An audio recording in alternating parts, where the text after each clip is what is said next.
ଜଙ୍ଗଲରେ ଗୋଟିଏ ଡାହାଣୀ ମନ ଦୁଃଖରେ ବସିଥାଏ, କାରଣ ତା ସ୍ୱାମୀର ମୃତ୍ୟୁ ହୋଇଯାଇଥିଲା। ସେ ଏତେ ଦୁଃଖିତ ଥିଲା ଯେ ବହୁତ ଦିନ ହେବ ଠିକରେ ଖାଇନି କିମ୍ବା ଶୋଇନି। ଏତିକି ବେଳେ ହଠାତ୍ ଡାହାଣୀର ଭଉଣୀ ସେଠାରେ ପ୍ରକଟ ହୋଇ କହିଲା, ଆରେ ମୋର ସୁନା ଭଉଣୀ, ଏପରି କେତେ ଦିନ ଆଉ ଏ ଜଙ୍ଗଲଟା ଭିତରେ ଏକଲା ବଞ୍ଚିକି ରହିବୁ? ତୋ ସ୍ୱାମୀକୁ ମରିବା 3 ମାସ ହୋଇଗଲାଣି।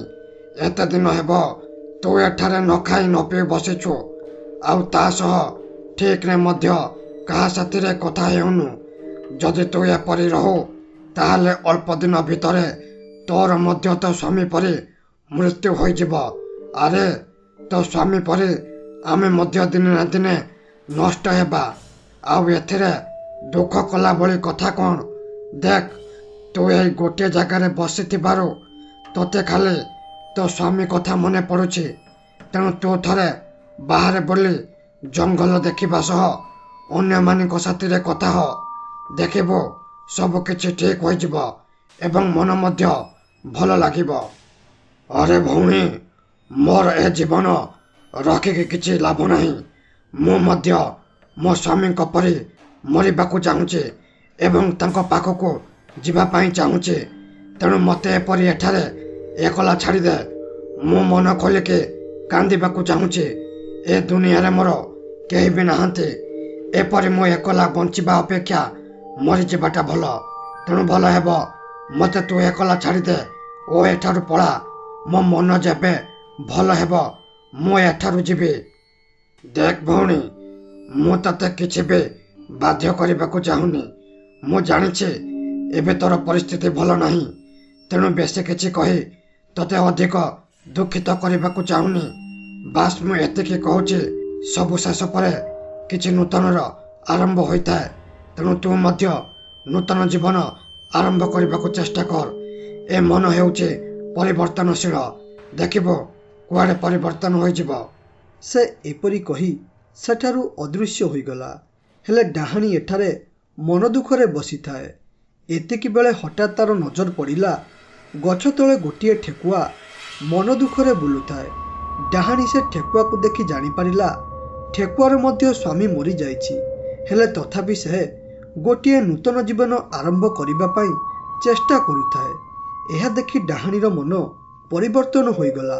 ତେଣୁ ସେ କହିଲା, ଆରେ ମୁଁ କେତେ ବଡ଼ ମୂର୍ଖଟାରେ। ଏଠାରେ ଗୋଟିଏ ଛୋଟ ଠେକୁଆ ତାର ମନକୁ ବୁଝାଇ ବାହାରେ ବୁଲୁଛି ଏଇ ଆଶାରେ କି ସବୁ କିଛି ଠିକ ହୋଇଯିବ ବୋଲି। ହେଲେ ମୁଁ ଏଠାରେ ମନ ଦୁଃଖରେ ବସିଛି। ତେଣୁ ମୋତେ ଏଠାରୁ ଯେମିତି ବି ହେଉ ମୁକୁଳିବାକୁ ପଡ଼ିବ ଏବଂ ଏକ ନୂତନ ଜୀବନ ଆରମ୍ଭ କରିବାକୁ ପଡ଼ିବ।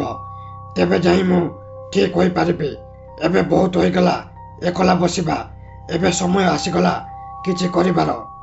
ଡାହାଣୀ ଏପରି କହି ରହିଲା ଏବଂ ତା ପରଦିନ ସକାଳ ହେବା ପରେ ସେ ଜଙ୍ଗଲରେ ବୁଲିଲା। ଜଙ୍ଗଲରେ ବୁଲୁଥିବା ବେଳେ ହଠାତ୍ ଗୋଟିଏ ଭୂତ ତାକୁ ଦେଖେଇକି କହିଲା, ଆରେ ଲାଜ ନାହିଁ ତାର ଏ ମୁହଁକୁ। ସ୍ୱାମୀକୁ ଖାଇଲା, ଆଉ ଏବେ ଜଙ୍ଗଲରେ ଖୁସି ହୋଇ ବୁଲୁଛି। ଏପରି ଡାହାଣୀ ବଞ୍ଚିବା ଅପେକ୍ଷା ମରିଯିବା ଭଲ। ସିଧୁ ଅଲକ୍ଷଣୀଟା ଏଇ ଜଙ୍ଗଲରେ ବୁଲି ଜଙ୍ଗଲକୁ ଅମଙ୍ଗଳ କରିଦେଲା। ଏବେ ମୋତେ ଜଙ୍ଗଲକୁ ଗୋବର ପକାଇ ଧୋଇବାକୁ ପଡ଼ିବ, ନହେଲେ ୟା ଦଶା ମୋ ଦେହରେ ଲାଗିଯିବ। ଛି ଛି ଛି ଛି ଛି ଛି। ଡାହାଣୀ ସବୁ ଶୁଣି କିଛି ବି ନ କହି ସେଠାରୁ ଆଗକୁ ବଢ଼ିବାରେ ଲାଗିଲା। ସେ କିଛି ବାଟ ଯାଇଛି, ତାକୁ ଆଉ ଏକ ଭୂତ ଦେଖି କହିଲା, ଆରେ ଏ ଚମ୍ପାକଲି, ଟିକେ ଏଠାକୁ ଆସୁନା। ତୁମେ ଦେଖିବାକୁ ବହୁତ ସୁନ୍ଦର। ତୁମ ଆଗରେ ହିରୋଇନ୍ ବି ଫେଲ୍ ମାରିଯିବେ। ତୁମକୁ ଦେଖି ମୋ ଦେହ ଭିତରେ ଖାଲି କ'ଣ ହୋଇଯାଉଛି।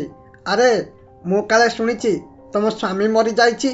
ତମେ ଏବେ ଏକଲା ଅଛ, ତେଣୁ ଟିକେ ସମୟ କାଢ଼ି ମୋ ଘର ଆଡ଼କୁ ବୁଲି ଆସ। ମୁଁ ବି ତୁମ ପରି ଏକଲା ଅଛି।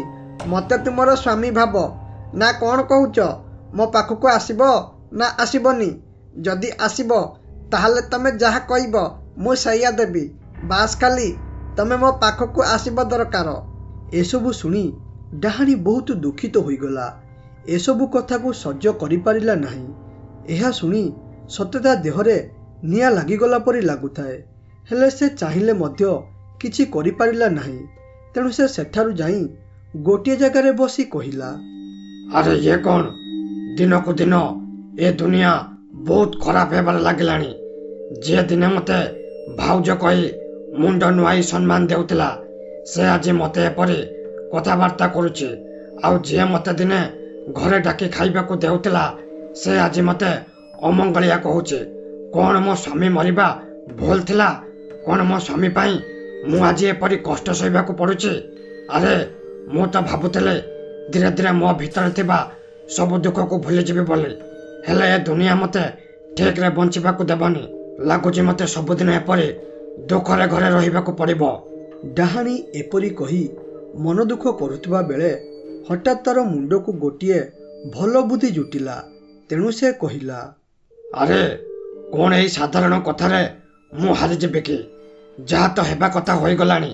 ଏବେ ମତେ ଏ ସମାଜ ସାଥିରେ ଲଢ଼ିବାକୁ ପଡ଼ିବ। ଆରେ ମୋର ମାନସିକ ସ୍ଥିତି ଠିକ ନଥିବାରୁ ମୁଁ ଏବେ କିଛି ବି ଉତ୍ତର ଦେଇପାରୁନି। ହେଲେ ଥରେ ମାନସିକ ସ୍ଥିତି ଠିକ ହେବା ପରେ ମୁଁ ସମସ୍ତଙ୍କୁ ଠିକରେ ଉତ୍ତର ଦେବି। ତେଣୁ ମୁଁ ଏବେ ଗୋଟିଏ ମଣିଷ ରୂପ ଧାରଣ କରି ମଣିଷଙ୍କ ସାଥିରେ ବୁଲିବି, ଯାହାଦ୍ୱାରା ମତେ କେହି ବି ଜାଣିପାରିବେ ନାହିଁ। ବୁଲି ବୁଲି ମୋର ମନ ଭଲ ହେବା ପରେ ମୁଁ ମୋର ପ୍ରକୃତ ରୂପକୁ ଆସିବି ଓ ତାପରେ ଏ ଭୂତମାନଙ୍କ ଠାରୁ ପ୍ରତିଶୋଧ ନେବି। ଡାହାଣୀ ଏପରି କହି ନିଜର ରୂପ ପରିବର୍ତ୍ତନ କରି ଗୋଟିଏ ସୁନ୍ଦରୀ ଝିଅର ପରିଣତ ହୋଇଗଲା ଏବଂ ତାପରେ ଗାଁ ଆଡ଼କୁ ଯିବାରେ ଲାଗିଲା। ସେ ଯାଉଥିବା ବେଳେ ରାସ୍ତାରେ 2 ଜଣ ପିଲା ମଦ ପିଉଥିଲେ। ସେମାନେ ଦେଖିଲେ ଏ ଝିଅ ବହୁତ ସୁନ୍ଦର ଦେଖାଯାଉଛି, ତେଣୁ ୟାର ଫାଇଦା ଉଠାଇବା ଦରକାର। ଏପରି ଭାବି ରଘୁ କହିଲା, ଓହୋ ଜାନେମନ, ଏ ରାସ୍ତାରେ ଏକଲା କୁଆଡ଼େ ବୁଲୁଛ ମ? ଯଦି କହିବ ଏବେ ତୁମକୁ ମୋ ବାଇକରେ ବସାଇ ତମ ଘରେ ଛାଡ଼ିଦେବି। ଥରେ ଖାଲି କହିକି ଦେଖ। ଆଚ୍ଛା ଆଚ୍ଛା, ତମେ କାହିଁକି ଆମ ସାଥିରେ ବସିବ? ତମେ ତ ତମ ବୟଫ୍ରେଣ୍ଡ ଗାଡ଼ି ପଛରେ ବସିବ। ଆଚ୍ଛା ଶୁଣ, ତମେ ତମ ବୟଫ୍ରେଣ୍ଡ ଗାଡ଼ି ପଛରେ ବସ, ଏଥିରେ ମୋର କିଛି ବି ଅସୁବିଧା ନାହିଁ। ହେଲେ ଥରେ ଖାଲି ମୋ ପାଖକୁ ଆସ ଓ ମୋ ଗାଡ଼ିରେ ବସିକି ବୁଲିଯାଅ। ଦେଖିବ ମୁଁ ତୁମ ବୟଫ୍ରେଣ୍ଡ ଠାରୁ ବହୁତ ମଜା ଦେବି। ଆରେ ଓ ଜାନେମନ, କ'ଣ କହୁଛ? ମୋ ବାଇକରେ ବସିବ ନା ବସିବନି? ମୁଁ ଏଇ ଉଠିଲି। ଏହା ଶୁଣି ଡାହାଣୀ ଟିକେ ଡରିଗଲା ଓ ସେଠାରୁ ଯାଉଥିବା ବେଳେ ଦେଖିଲା ସେ 2 ଜଣ ମଦୁଆ ତାର ପିଛା କଲେ।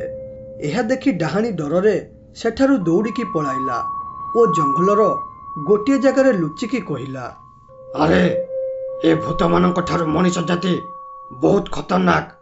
ଏମାନେ ଝିଅମାନଙ୍କ ସାଥିରେ ଏପରି ବ୍ୟବହାର କରୁଛନ୍ତି କାହିଁକି?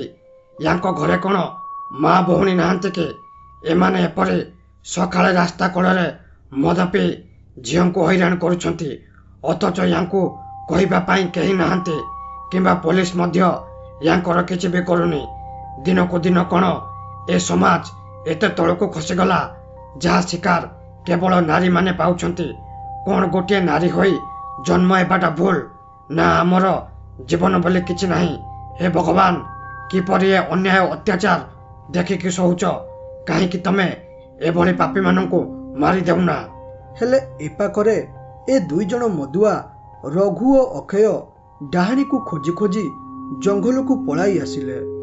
ଆରେ ସାଙ୍ଗ ଅକ୍ଷୟ, ବିଶ୍ୱାସ କର, ଝିଅଟା ପୁରା ନଙ୍ଗା ହୋଇଛି। ତାକୁ ଦେଖି ମୋ ଦେହ ଭିତରେ ଖାଲି କ'ଣ ହୋଇଯାଉଛି। ସାଙ୍ଗ, ତୁ ମୋତେ ମାସେ ପର୍ଯ୍ୟନ୍ତ ଯେତେ ମଦ ମାଗିବୁ ମୁଁ ତୋତେ ପିଇବାକୁ ଦେବି। ବାସ୍ ଥରେ ଖାଲି ସେ ଝିଅକୁ ମୋତେ ଧରାଇ ଦେ। ମୁଁ ସେ ଝିଅ ସାଥିରେ ଥରେ ଶାରୀରିକ ସମ୍ପର୍କ ରଖିବାକୁ ଚାହୁଁଛି। ଆରେ ସାଙ୍ଗ, ତୋର ଗୋଡ଼ତଳେ ପଡ଼ୁଛି, ବାସ୍ ଥରେ ଖାଲି ସେ ଝିଅକୁ ଖୋଜିଦେ। ହଉ, ଏବେ ଆଉ ବେଶୀ କଥା ନ ହୋଇ ଚାଲ ଶୀଘ୍ର ସେ ଝିଅକୁ ଖୋଜିବା। 2 ଜଣ ଏପରି କଥାବାର୍ତ୍ତା ହୋଇ ଡାହାଣୀକୁ ଖୋଜିବାରେ ଲାଗିଲେ। ଏ 2 ଜଣ ଖୋଜି ଖୋଜି ଶେଷରେ ଡାହାଣୀକୁ ପାଇଗଲେ ଓ ତାପରେ ରଘୁ କହିଲା, ଆଲୋ ଏ ମୋର ଜାନେମନ, ତମେ କ'ଣ ଭାବିଲ ଏପରି ଆମ 2 ଜଣଙ୍କୁ ଧୋକା ଦେଇ ଖସିଯିବ ବୋଲି? ଆରେ ତମେ ତ ତମ ବୟଫ୍ରେଣ୍ଡକୁ ସବୁ ଦେଉଛ, ଥରେ ମୋତେ ଦିଅ। ମୋତେ ତମ ବୟଫ୍ରେଣ୍ଡ ଭାବ। ତମ ବୟଫ୍ରେଣ୍ଡ ଯାହା ବି ଦେଉଛି ମୁଁ ତୁମକୁ ତାଠାରୁ ଅଧିକ ଜିନିଷ ଦେବି। ଆସ, ଥରେ ଖାଲି ମୋ ପାଖକୁ ଆସ।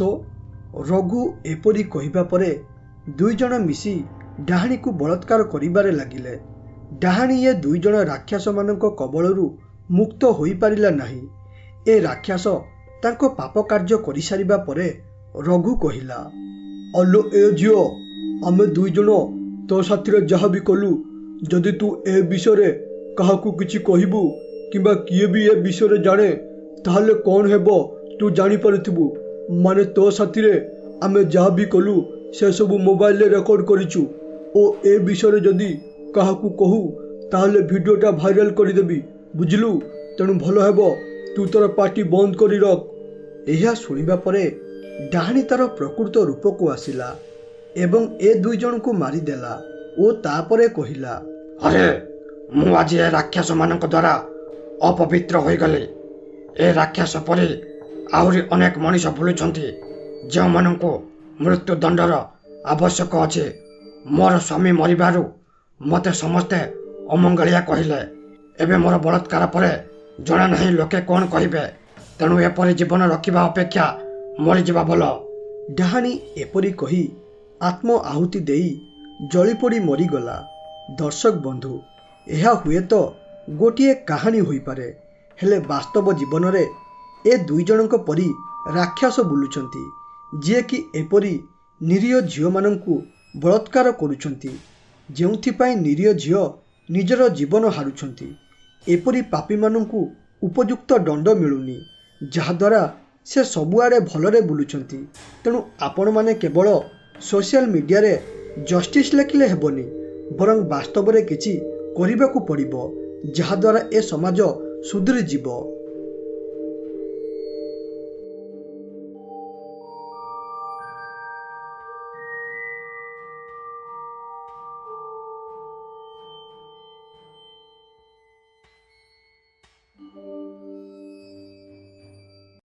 ଇଏ ହେଉଛି ବାତ୍ୟା ପରର ଦୃଶ୍ୟ। ବାତ୍ୟାର ଆତଙ୍କ ପୁରା ସବୁଆଡ଼େ ଖେଳି ଯାଇଛି। ଏହି ବାତ୍ୟା ସମସ୍ତଙ୍କ ଜୀବନରେ ଏକ ଦୁଃଖର ଦୃଶ୍ୟ ନେଇ ଆସିଛି।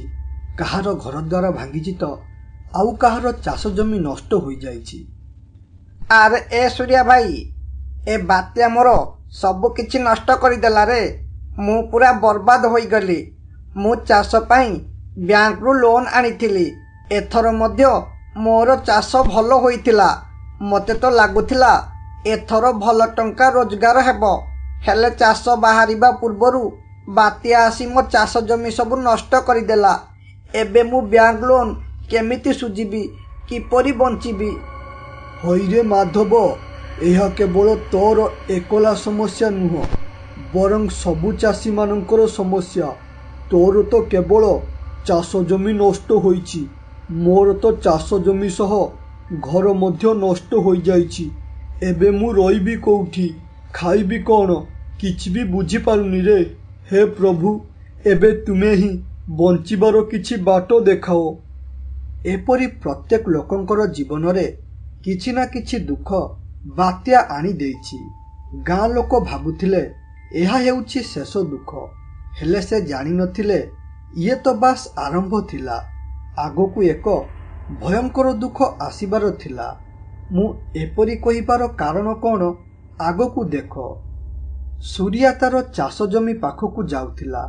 ସେ ଯାଉଥିବା ବେଳେ ଦେଖିଲା ଜଙ୍ଗଲ ଭିତରୁ ଏକ ଅଜୀବ ପ୍ରକାର ହଲଚଲ ହେଉଛି। ସତେ ଯେମିତି ଜଙ୍ଗଲ ଭିତରେ ପୁଣି ଏକ ଝଡ଼ ସୃଷ୍ଟି ହୋଇଯିବ। ଏହା ଦେଖି ତା ମନରେ ଏକ ଜିଜ୍ଞାସା ସୃଷ୍ଟି ହେଲା ଜଙ୍ଗଲରେ କ'ଣ ହେଉଛି ଦେଖିବା ପାଇଁ। ତେଣୁ ହଲଚଲ ହେଉଥିବା ଜାଗା ଆଡ଼କୁ ଗଲା ଏବଂ ସେ ଜାଗା ଉପରେ ପହଞ୍ଚିବା ପରେ ଏମିତି ଏକ ଜିନିଷ ଦେଖିଲା ଯାହାକୁ ଦେଖି ସେ ତାର ଆଖିକୁ ବିଶ୍ୱାସ କରିପାରିଲା ନାହିଁ। ସେ ଦେଖିଲା ଏକ ବାତ୍ୟାଭୂତ ସେଠାରେ ଥାଏ। ହା ହା ହା, ମୁଁ ଏବେ ଆଜାଦ। ଏବେ ମୋତେ କେହି ରୋକିପାରିବେ ନାହିଁ। ବାସ୍ ମୁଁ ବହୁତ ଦିନରୁ ଅପେକ୍ଷା କରିଥିଲି କେମିତି ଏକ ବଡ଼ ବାତ୍ୟା ହେବ ଓ ମୁଁ ବନ୍ଦିନରୁ ମୁକ୍ତ ହେବି। ଆଜି ସେ ଦିନ ଆସିଗଲା। ଶେଷରେ ମୁଁ ମୁକ୍ତ ହୋଇଗଲି। ଏବେ ହେବ ମୃତ୍ୟୁର ତାଣ୍ଡବ। ଗୋଟେ ପରେ ଗୋଟେ ମଣିଷଙ୍କୁ ମାରି ଖାଇ ମୋ ପେଟ ପୁରାଇବି, ଆଉ ମୁଁ ବି ଦେଖିବି ଏବେ କିଏ ମୋତେ ଅଟକାଉଛି। ବାପରେ ବାପ, ଇଏ କ'ଣ? ଏତେ ଭୟଙ୍କର ଭୂତଟା କେଉଁଠି ଆସିଲା ଓ ଏଠାକୁ କେମିତି ଆସିଲା? ଲାଗୁଛି ଏ ବାତ୍ୟା ଯୋଗୁଁ ଏଠାରେ ପ୍ରକଟ ହୋଇଛି। ଗୋଟିଏ ଭୟ ଯାଇନି ଆଉ ଏକ ଭୟ ସୃଷ୍ଟି ହେଲା। ହେ ପ୍ରଭୁ, ଏବେ ଆମେ କ'ଣ କରିବୁ? ଏମିତିରେ ଆମ ଚାଷ ଜମି ସବୁ ନଷ୍ଟ ହୋଇଯାଇଛି। ଖାଇବା ପାଇଁ କିଛି ନାହିଁ। ଭୋକ ଉପାସରେ ମରିବୁ କି କ'ଣ ଠିକ୍ ନାହିଁ। ହେଲେ ଇଏ ଏବେ ଆଉ ଏକ ଭୟଙ୍କର ଭୟ ମାଡ଼ି ଆସିଲାଣି। ସୁରିଆ ଏତିକି କହିଛି କି ନାହିଁ, ଭୂତକୁ ହଠାତ୍ ମଣିଷର ବାସ୍ନା ଆସିଲା। ମଣିଷ ବାସ୍ନା ପାଇ ସେ କହିଲା, ଆରେ ଲାଗୁଛି ଏଇ ପାଖରେ କିଏ ମଣିଷ ଅଛି ବୋଧେ, ଯିଏକି ମୋତେ ଦେଖି ସାରିଲାଣି। ତେଣୁ ମୋତେ ଶୀଘ୍ର ସେ ମଣିଷକୁ ମାରିବାକୁ ପଡ଼ିବ, ନହେଲେ ଇଏ ଯାଇ ସବୁଆଡ଼େ ମୋ ବିଷୟରେ କହିଦେବ, ଯାହାଦ୍ୱାରା ଲୋକେ ସତର୍କ ହୋଇଯିବେ ଏବଂ ମୋତେ ଆଉ କିଛି ବି ମିଳିବ ନାହିଁ। ଆରେ ଭୂତ ତ ଏବେ ଜୋରରେ ପାଟି କରି ହସୁଥିଲା, ହେଲେ ଏବେ କ'ଣ ବଡ଼ ବଡ଼ ହୋଇ ଗପି ଯାଉଛି। ସେ ଆଉ ମୋ ବିଷୟରେ ଜାଣିଯାଇନି ତ, ତେଣୁ ମୋତେ ଶୀଘ୍ର ଏଠାରୁ ଯିବାକୁ ପଡ଼ିବ, ନହେଲେ ଏଟା ଯେମିତି ଭୟଙ୍କର ହୋଇଛି ସଙ୍ଗେ ସଙ୍ଗେ ମୋତେ ଗୋଟା ଚୋବାଇ ଖାଇଯିବ। ସୁରିଆ ଏତିକି କହିଛି କି ନାହିଁ, ହଠାତ୍ ଗୋଟିଏ ଆଲୋକ ତା ଆଡ଼କୁ ଆସିଲା ଓ ତାକୁ ଭୂତ ପାଖକୁ ନେଇ ବାତ୍ୟା ଭିତରେ ପୁରାଇ ଦେଲା। ଏବଂ ତାପରେ ଭୂତ କହିଲା, ଆରେ ଇଏ ଭାବିଥିଲା ମୁଁ ଅନ୍ୟ ଭୂତଙ୍କ ପରି କମଜୋର, ତେଣୁ ଇଏ ଲୁଚିକି ଦେଖିବ ଓ ମୁଁ ଜାଣିପାରିବି ନାହିଁ। ମଣିଷ ସର୍ବଦା ଏଇ ଚାଲାକି ଦେଖାଇବା ଚକ୍କରରେ ମୃତ୍ୟୁ ଆଡ଼କୁ ଚାଲି ଯାଉଛନ୍ତି। ଏବେଠାରୁ ଆରମ୍ଭ ହେଲା ମୃତ୍ୟୁର ତାଣ୍ଡବ। ଭୂତ ଏପରି କହି ଆଗକୁ ମାଡ଼ି ଚାଲିଲା ଏବଂ ଏଠାରେ ସୁରିଆ ଘରକୁ ଫେରିବା ବିଳମ୍ବ ହେବାରୁ ତା ପୁଅ ତାକୁ ଖୋଜୁଥାଏ। ଆରେ ଏ ମାଧବ ଦାଦା, ତମର ଓ ମୋ ବାପାଙ୍କର ବହୁତ ଭଲ ସାଙ୍ଗ। ତମେ ଏଠାରେ ଅଛ, ହେଲେ ମୋ ବାପା କୁଆଡ଼େ ଗଲେ? ସେ ସକାଳୁ ଘରୁ ଯାଇଛନ୍ତି ଯେ ଏପର୍ଯ୍ୟନ୍ତ ଆସିନାହାନ୍ତି। ସେ କେବେ ବି ଏତେ ପର୍ଯ୍ୟନ୍ତ ବାହାରେ ରୁହନ୍ତି ନାହିଁ। ମୁଁ ତ ବହୁତ ଆଡ଼େ ଖୋଜି ସାରିଲିନି, ଅଥଚ ତାଙ୍କୁ ପାଉନି। ତମେ ତାଙ୍କୁ ଦେଖିଛ କି? ଆରେ ବିଜୁ, ମୁଁ ସକାଳେ ତ ବାପା ସାଥିରେ ଶେଷ ଥର ପାଇଁ କଥା ହୋଇଥିଲି, ହେଲେ ତାପରେ ଆଉ ତାଙ୍କୁ ଦେଖିନି। ହେଲେ ହଁ, ମୋ ସାଥିରେ କଥା ହେବା ପରେ କହୁଥିଲା ଚାଷ ଜମି ଆଡ଼କୁ ଯିବ ବୋଲି।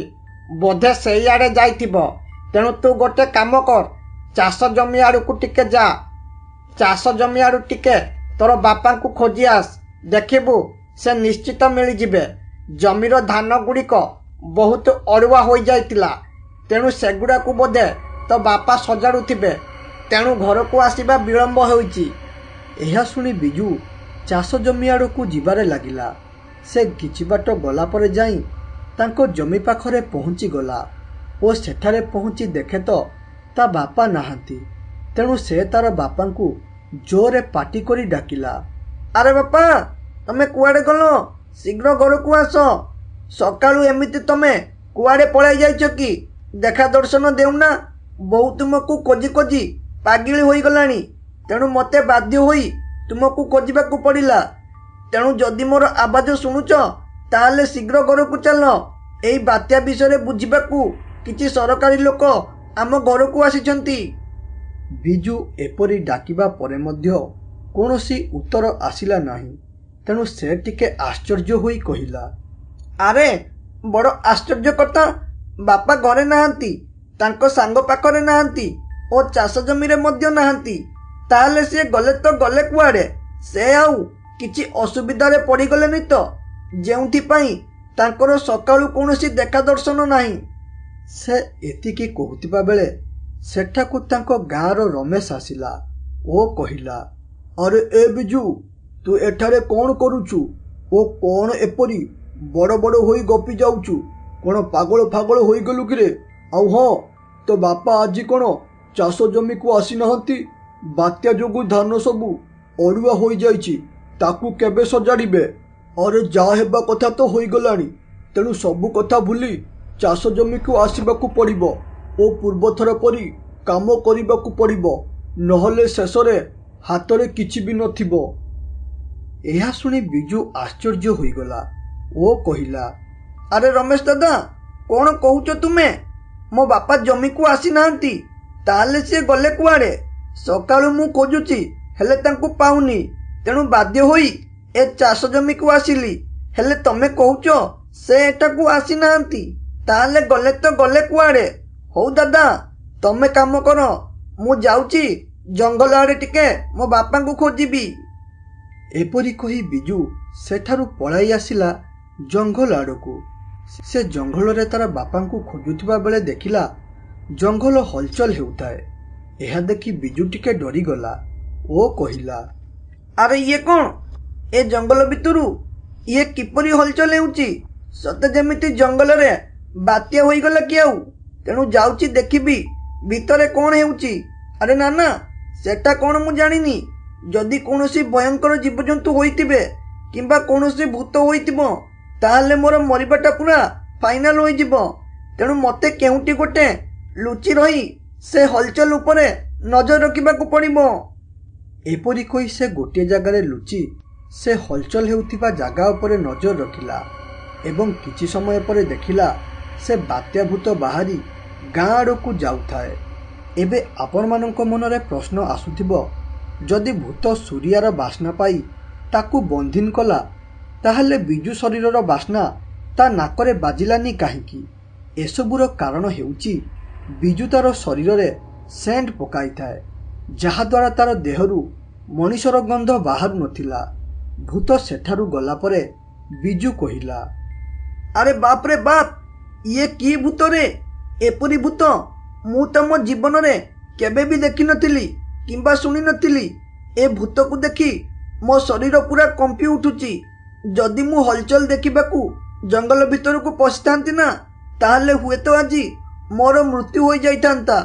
ଆରେ ମୋ ବାପା ନ ମିଳିବା ପଛରେ ଆଉ ଏ ଭୂତର ହାତ ନାହିଁ ତ? ତେଣୁ ମୋତେ ଲୁଚି ଲୁଚି ଏ ଭୂତର ପିଛା କରିବାକୁ ପଡ଼ିବ। ଏପରି କହି ସେ ଯେମିତି ଭୂତର ପିଛା କରିଛି, ହଠାତ୍ ଦେଖିଲା ଗୋଟିଏ ଚିରାକନାଟେ ପଡ଼ିଥାଏ। ଏହା ଦେଖି ସେ ନିଶ୍ଚିତ ହୋଇଗଲା ଯେ ତା ବାପା ହଜିବା ପଛରେ ନିଶ୍ଚିତ ଏ ଭୂତର ହାତ ଅଛି। ତେଣୁ ସେ କହିଲା, ଆରେ ଇଏ କ'ଣ? ଏ ଚିରାକନା ତ ମୋ ବାପାଙ୍କ ଡ୍ରେସ୍ ସଙ୍ଗେ ମିଶୁଛି। ତାହେଲେ ନିଶ୍ଚିତ ମୋ ବାପା ଏ ଭୂତ ଭିତରେ ପଶିକି ରହିଛନ୍ତି। ତେଣୁ ମୋତେ କିଛି ଗୋଟେ କରି ମୋ ବାପାଙ୍କୁ ଏ ଭୂତଠାରୁ ବଞ୍ଚାଇବାକୁ ପଡ଼ିବ, ନହେଲେ ଏ ଭୂତ ମୋ ବାପାଙ୍କୁ ଜୀବନରୁ ମାରିଦେବ। ହେଲେ ମୁଁ କ'ଣ କରି ମୋ ବାପାଙ୍କୁ ବଞ୍ଚାଇବି? କ'ଣ କରିବି? ସେ ଏପରି ଭାବୁଥିବା ବେଳେ ହଠାତ୍ ମନେ ପଡ଼ିଗଲା ତାଙ୍କ ଗାଁ ପୂଜାରୀ କଥା। ଆରେ ଏ ବିଜୁ, ତୋ ଉପରେ ଆଗକୁ ବହୁତ ବଡ଼ ବିପଦ ଆସିବାର ସମ୍ଭାବନା ଅଛି। ଯଦି ସମୟ ଥାଉ ଥାଉ ତୁ ସତର୍କ ନ ରହୁ, ତାହେଲେ ଏଥିରେ ତୋର ମୃତ୍ୟୁ ମଧ୍ୟ ହୋଇଯାଇପାରେ। ମୁଁ ଏପରି ଭବିଷ୍ୟବାଣୀ କାହାକୁ ବି କରେନି। ତୋତେ କହିବାର କାରଣ ହେଉଛି ତୋର ଭକ୍ତି ଓ ପ୍ରତ୍ୟେକ ଦିନ ମନ୍ଦିର ଆସିବା ଦେଖି ମୁଁ ବହୁତ ପ୍ରସନ୍ନ। ତେଣୁ ତୋତେ ଏପରି କହୁଛି। ତମେ କଳିଯୁଗର ଛୁଆ, ହୁଏତ ମୋ କଥାକୁ ବିଶ୍ୱାସ ନ କରିପାର, ହେଲେ ଏହା ନିରାଟ ସତ୍ୟ କଥା।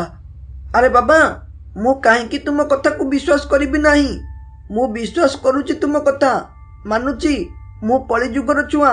ହେଲେ ୟା ମାନେ ଏଇଆ ନୁହେଁ ଯେ ମୁଁ କୌଣସି ଦୈବ୍ୟ ଶକ୍ତି ଉପରେ ଭରସା ରଖୁନି। ଯଦି ମୋର ଭରସା ନଥାନ୍ତା, ତାହେଲେ ମୁଁ ମନ୍ଦିର ପ୍ରତ୍ୟେକ ଦିନ ଆସିନଥାନ୍ତି। ହଉ ଛାଡ଼ ସେ କଥା। ଏବେ କୁହ ବାବା, ମୁଁ ବିପଦରୁ କିପରି ରକ୍ଷା ପାଇବି ଓ କ'ଣ କରିପାରିବି? ଆରେ ବାବା ବିଜୁ, ଆସୁଥିବା ବିପଦକୁ ମୁଁ ସମ୍ପୂର୍ଣ୍ଣ ନଷ୍ଟ ନ କରିପାରିଲେ ମଧ୍ୟ ସେଥିରୁ ଅଳ୍ପ ବହୁତ ବଞ୍ଚାଇ ପାରିବି। ସେଥିରୁ ବଞ୍ଚିବାକୁ ହେଲେ ତୋତେ ଗୋଟିଏ ରୁଦ୍ରାକ୍ଷ ଦେବି। ତାକୁ ସର୍ବଦା ତୋ ହାତରେ ପିନ୍ଧିବୁ ଓ ଉପଯୁକ୍ତ ସମୟ ଦେଖି ୟାର ବ୍ୟବହାର କରିବୁ। ଆଉ ଗୋଟେ କଥା ମନେ ରଖ, ଏ ରୁଦ୍ରାକ୍ଷ ତୋ ପାଖରେ ଥାଉ ଥାଉ ତୋର କେହି କିଛି କରିପାରିବେ ନାହିଁ। ଏକଥା ବିଜୁର ମନେ ପଡ଼ିଗଲା। ତେଣୁ ସେ କହିଲା, ଆରେ ମୋତେ ମିଳିଗଲା ସେ ଭୂତ ସଙ୍ଗେ ଲଢ଼ିବାର ଉପାୟ। ସେ ଭୂତ ସାଙ୍ଗରେ କେବଳ ମୋ ରୁଦ୍ରାକ୍ଷ ଦ୍ୱାରା ଲଢ଼ିପାରିବି। ଏହି ରୁଦ୍ରାକ୍ଷ ଦ୍ୱାରା ସେ ଭୂତ ମରିବ। ତେଣୁ ଯଥାସମ୍ଭବ ମୋତେ ଭୂତ ପାଖକୁ ଯାଇ ତାକୁ ମାରିବାକୁ ପଡ଼ିବ ଓ ମୋର ବାପାଙ୍କୁ ବଞ୍ଚାଇବାକୁ ପଡ଼ିବ। ବିଜୁ ଏପରି କହି ଭୂତ ପାଖକୁ ସର୍ଟ ରାସ୍ତା ଦେଇ ଯିବାରେ ଲାଗିଲା ଏବଂ କିଛି ବାଟ ଗଲା ପରେ ଭୂତ ସାମ୍ନାକୁ ପଳାଇ ଆସିଲା। ଭୂତ ବିଜୁକୁ ଦେଖି ବହୁତ ଖୁସି ହୋଇଗଲା ଏତିକି ବେଳେ ବିଜୁ କହିଲା, ଆରେ ଏ ଭୂତ ଭାଇ, ମୁଁ ଜାଣିଛି ତୋ ପାଖରେ ମୋ ବାପା ବନ୍ଦିନ ଅଛି। ତେଣୁ ଦୟାକରି ମୋ ବାପାଙ୍କୁ ଛାଡ଼ିଦେ ଓ ଏହା ବଦଳରେ ତୁ ମୋତେ ଖାଇଦେ। ମୋ ବାପାଙ୍କୁ ମୋ ବୋଉ ବହୁତ ଖୋଜୁଛନ୍ତି। ମୋ ବାପାଙ୍କ ଉପରେ ଆମ ପରିବାର ପୁରା ନିର୍ଭର। ତେଣୁ ଦୟାକରି ମୋ ବାପାଙ୍କୁ ଏଠାରୁ ଯିବାକୁ ଦେ। ହଇରେ ମୂର୍ଖ ଛୁଆ, ତୁ କଣ ଭାବିଲୁ ଏଇଟା ଗପ? ତୁ ଆସି କହିବୁ ଆଉ ମୁଁ ତୋର ବାପାଙ୍କୁ ଛାଡ଼ିଦେବି। ଯଦି ତୁ ଏପରି ଭାବୁଥିବୁ ତାହେଲେ ଭୁଲ ଭାବୁଛୁ। ଆଜି ମୁଁ ଏକା ସାଥିରେ ତୋତେ ମାରି ଖାଇବା ସହ ତୋର ବାପାକୁ ମଧ୍ୟ ଖାଇବି। ଚାଲି ଆସିଲା ବେଶୀ ଚାଲାକି ଦେଖାଇ ତାର ବାପାଙ୍କୁ ବଞ୍ଚେଇବାକୁ। ତୋ ବାପା ମଧ୍ୟ ଏପରି ଚାଲାକ କରି ମୋତେ ଲୁଚିକି ଦେଖୁଥିଲା। ତେଣୁ ସେ ଆଜି ମୋ ପାଖରେ ଅଛି। ତୁ ମଧ୍ୟ ଠିକ୍ ସେପରି କଲୁ, ତେଣୁ ତୁ ମଧ୍ୟ ମରିବୁ। ବିଜୁ ଏପରି ଶୁଣି ବହୁତ ଜୋରେ ରାଗିଗଲା। ତେଣୁ ତା ହାତରେ ଥିବା ରୁଦ୍ରାକ୍ଷକୁ ଭୂତ ଉପରକୁ ପକାଇଦେଲା, ଯାହାଦ୍ୱାରା ସେ ରୁଦ୍ରାକ୍ଷ ଭୂତ ବାତ୍ୟାରେ ବାଜିଲା, ଯାହାଦ୍ୱାରା ଭୂତ ସେଇଠାରେ ମରିଗଲା। ଓ ତାପରେ ବିଜୁର ବାପା ଭୂତ ବନ୍ଦିନରୁ ମୁକ୍ତ ପାଇଲା ଏବଂ କହିଲା, ଆରେ ପୁଅ ବିଜୁ, ତୋ ଯୋଗୁଁ ଆଜି ମୁଁ ବଞ୍ଚିପାରିଲି। ଜଣା ନାହିଁ ତୁ ଯଦି ଆଜି ଏଠାରେ ନଥାନ୍ତୁ ତାହେଲେ ହୁଏତ ଏ ଭୂତ ମୋତେ ଆଜି ମାରି ଦେଇଥାନ୍ତା। ତୋର ସାହସ ଓ ବୁଦ୍ଧି ପାଇଁ ମୁଁ ଆଜି ବଞ୍ଚିପାରିଲି। ମୁଁ ତ ମନେ ମନେ ଭାବି ସାରିଥିଲି ଆଜି ହେଉଛି ମୋର ଶେଷ ଦିନ ବୋଲି, ହେଲେ ତୁ ମୋତେ ବଞ୍ଚାଇଲୁ। ତେଣୁ ତୋତେ ଯେତେ ଧନ୍ୟବାଦ ଦେଲେ ବି କମ୍ ପଡ଼ିବ। ଆରେ ବାପା, ମୁଁ ତୁମ ପୁଅ। ମୁଁ ଏସବୁ ମୋ ବାପା ପାଇଁ କରିଛି। ଆଜି ଯଦି ମୁଁ ଏପରି ଭୂତ କବଳରେ ବନ୍ଦିନ ଥାନ୍ତି ତାହେଲେ ହୁଏତ ତମେ ମଧ୍ୟ ନିଜ ଜୀବନକୁ ବାଜି ଲଗାଇ ମୋତେ ବଞ୍ଚାଇଥାନ୍ତ। ମୁଁ ମଧ୍ୟ ଠିକ୍ ସେପରି ମୋ ବାପାଙ୍କୁ ବଞ୍ଚାଇଲି। ଏଥିରେ ଧନ୍ୟବାଦ ଦେବା କୌଣସି ଦରକାର ନାହିଁ। ଯଦି ଧନ୍ୟବାଦ ଦେବା କଥା ତାହେଲେ ଭଗବାନଙ୍କୁ ଦିଅ। ଯଦି ସେ ମୋତେ ତୁମ ପାଖକୁ ପଠାଇ ନଥାନ୍ତେ କିମ୍ବା ଉପଯୁକ୍ତ ସମୟରେ ମୋତେ ବୁଦ୍ଧି ଦେଖାଇ ନଥାନ୍ତେ ତାହେଲେ ମୁଁ ତୁମକୁ ବଞ୍ଚାଇବାରେ କେବେ ବି ସମ୍ଭବ ହୋଇନଥାନ୍ତି। ଏପରି ଭାବେ ବିଜୁ ନିଜର ଚାଲାକି ଓ ସାହସ ଯୋଗୁଁ ତାର ବାପାକୁ ବଞ୍ଚାଇ ଦେଲା।